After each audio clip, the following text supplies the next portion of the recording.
Sevagoth is the definition of a high investment, high reward Warframe.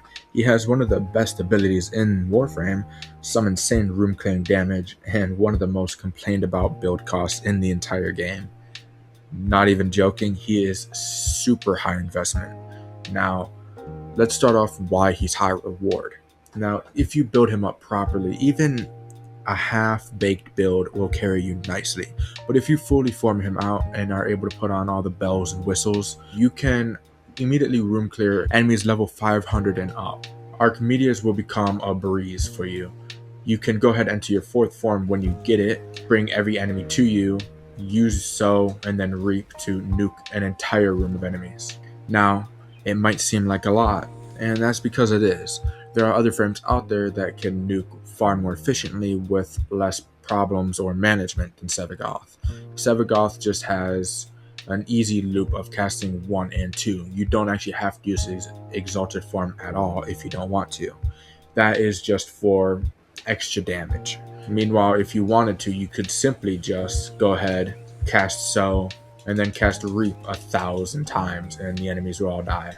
However, the problem with that is the less enemies there are and the lower the health is, the less damage Sevagoth will do with this combo, which is why adding Exalted Shadow to do more damage at the start is extraordinarily helpful to just nuke them outright and get rid of them. Now, high reward.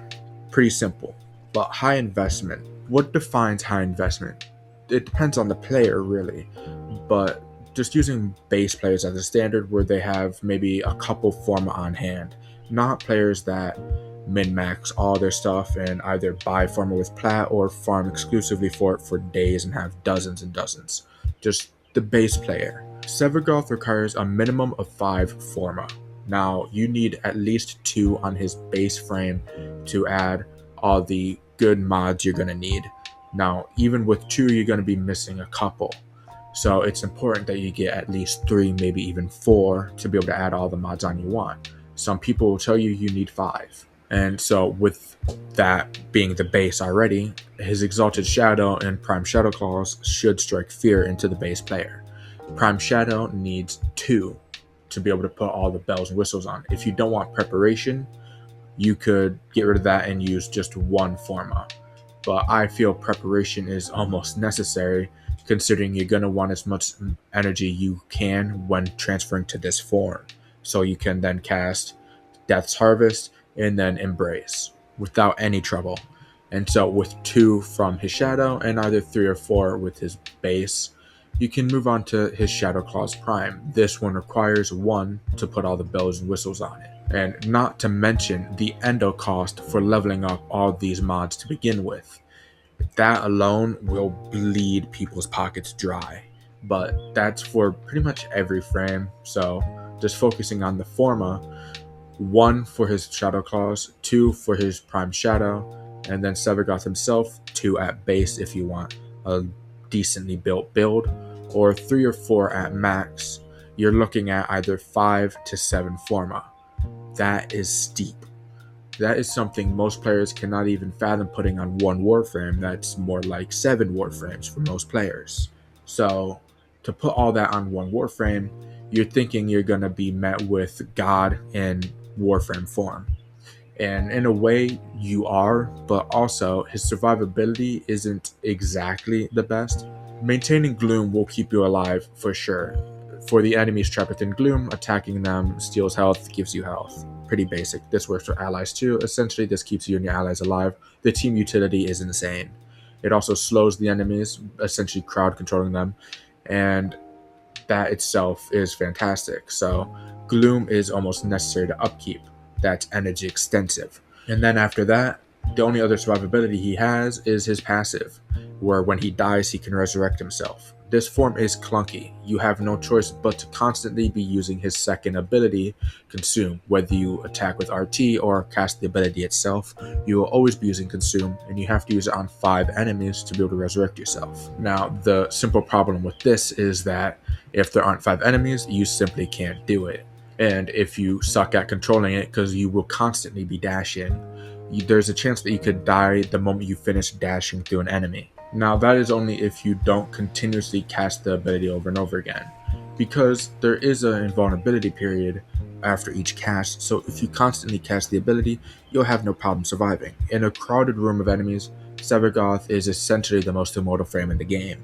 If you have only a few enemies and they're scattered throughout the room, Sevagoth is as good as dead, and so is his nuking capabilities. Now, his nuking capabilities revolve around Sow and Reap combo. Now, Sow has radial damage. This is very important because this spreads to other enemies, dealing just a percentage of their health as radial damage, 25% of true damage. Essentially, regardless of if they're armored, overguarded, whatever, he will fuck them up easy. And then you cast Reap to actually capitalize on this, and eventually they just all start dying pretty easily, as you can see. But obviously, the lower their health, the lower amount of damage you'll be doing to them. So on top of heavy form investment, high damage, pretty energy extensive considering you have to constantly be casting abilities, and Gloom takes energy every second it's out. He's also just 2 frames in 1, as you know. He has his 4 abilities in his base form: Reap, Sow, Gloom, Exalted Shadow. And Exalted Shadow lets him activate his second form. This is a melee form. This has 3 abilities as well. You got Embrace to pull enemies to you, Consume to take their health, and then Death's Harvest to damage vulnerability them. Very important. And then finally the 4th ability, which will just send you right back. So being 2 frames in 1, there comes a bit of a problem. Constant form swapping is something a lot of people don't like. It adds extra management that not everybody likes, but some people love the transformation, the edgy Reaper theme, and just switching between a caster and a melee. That is very important, because his base form, as you already know, has strong casting capabilities. Meanwhile, his second form is actually quite a strong melee as well.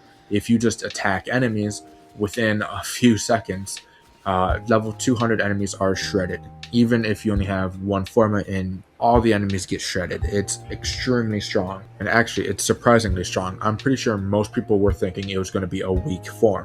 In fact, it's not. It's extremely useful with its casting abilities, and then just its melee damage is insane. Now, in the end, let's focus on why players should play Sevagoth. They should play him if they want powerful caster melee hybrid. It's very nice. One of the best crowd control abilities in the game. Gloom is extraordinarily useful for survivability and crowd control. It's amazing. Strong room clearing potential. He can shred rooms with ease. The more crowded, the better. And an extremely high engagement gameplay instead of passive gameplay. If you want to be extremely engaged in your gameplay, Sevagoth is the frame for you. If you want a passive, turn your brain off kind of frame, he is not the one. Now, there are players that simply won't like him for the fact that he has high forma investment. They prefer simple gameplay loops. Meanwhile, he is simple with the Reap and Sow combo and just having to upkeep Gloom. But if you use his Exalted Shadow, that adds a bit more that some players just aren't willing to go for. And I know quite a bit of people actually dislike exalted weapons in general.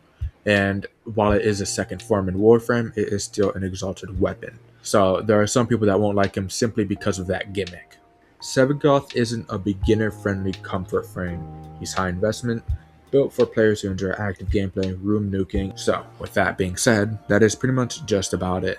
Let me know if there's some form of contention I missed between whether people love or hate him, and whether there's something I missed about his base kit.